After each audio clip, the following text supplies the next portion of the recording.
been a comedian in Melbourne for 7 years, and I'm running a showcase this festival called the Comedy Showcase, funnily enough, which highlights comedians you may not have heard of who are already amazing, people who write for TV, people who won World Comedy nationally, and it's a really good way to consume comedy.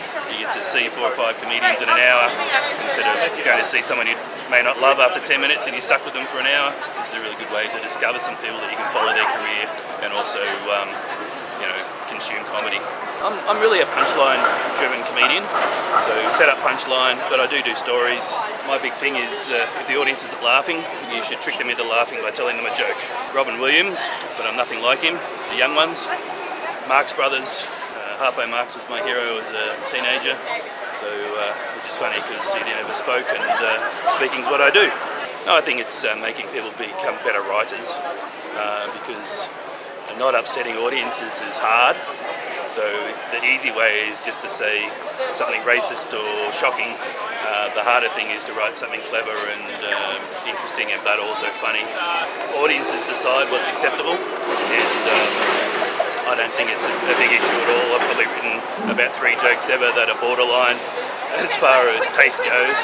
Well, probably more than that taste goes, but from the wokeness side of things, when I started out I wanted to be edgy, and a lot of comedians do want to be edgy when they start, but that's just easy to a degree to get a shock laugh.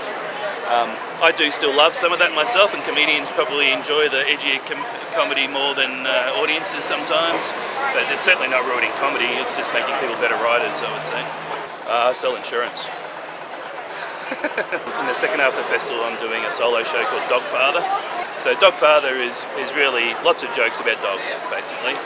So I'm a dog lover, I've got a dog tattoo.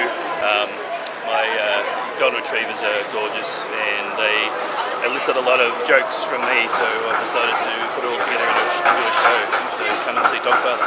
Yes, I would say it's an anti-cat show. I haven't written any anti-cat jokes yet, but there's a energy and a spirit behind it that is anti-cat. It's a vocation, it's a passion. I've always been funny, so it's just the natural extension of that. I think at some point in your life you go, well, you only live once, let's do something that really enriches your life rather than just puts money on the table.